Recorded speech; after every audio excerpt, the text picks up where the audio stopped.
Arahan naton mga balita iyan na pero pangisda nga 5 na kaadlaw nga nawawara didahal Llorente na bilngan nga wara na kinabuhi hapangpang hiton barangay o pangpang ha atang beach barangay Cancelides Hernani kaninahan pasado las 4 han aga ginkumpirmar ini haton Hernani PNP MDRRMO Bureau of Fire Protection nga Llorente PNP nga ang biktima away Jonathan Yusores residente han bungtan Llorente positibo ini nga ginkilala han pamilya han biktima pinaagyan tato nga bekad di daniya dughan.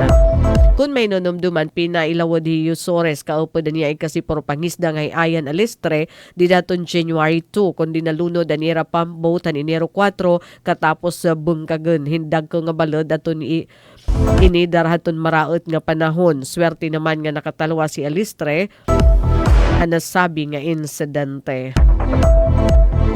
Samtang halay naman nga balita panrehiyon. Police Regional Office 8 nag-dispose in 71 mil nga nakumpiskar nga mga paburuthon habugos nga rehiyon. Adton Police Regional Office 8 halidarato ni Police Brigadier General Jason Capoy ginrepresentara ni Police Colonel Froilan Navarrosa, Officer in Charge Deputy Regional Director for Administration.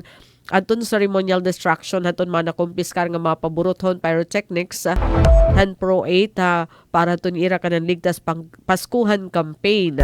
Gindumara iniya ng adlaw inabutin 428 nga police operation ang gindumara nga nagresultahin pakarikupon sugad kadamoy mga illegal nga mga paburuthon.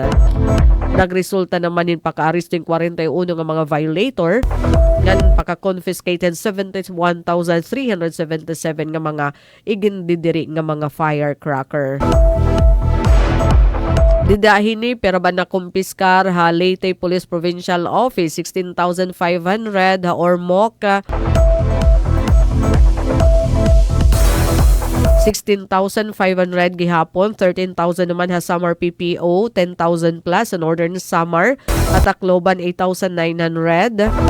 Din Eastern Samar 1,200 plus nga mga paburuthon, nan habiliran 1,060.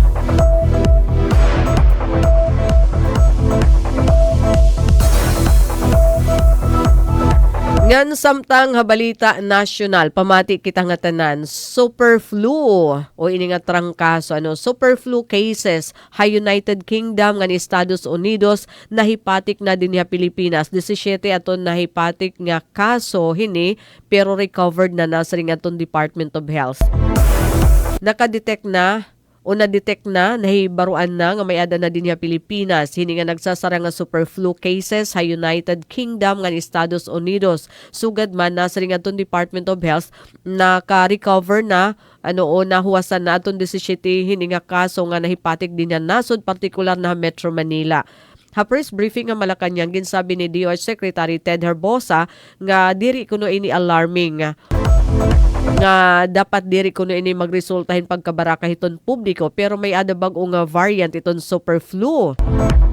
Nagpapahinomdom iton secretary ha mga Pilipino nga makadto ha United Kingdom, ha US nga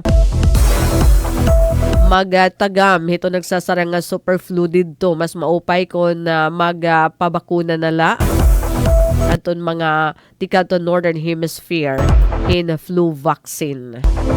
Mga kasangkayan, magpabilin nga nakatune in na DYES para hanbag-o nga mga balita. Para bagong Pilipinas, Daisy Lalosa Bilizar. Radyo Pilipinas, Radyo Publiko, Borongan.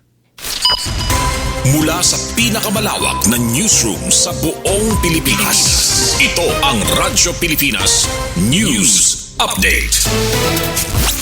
Serving the Republic of the Philippines.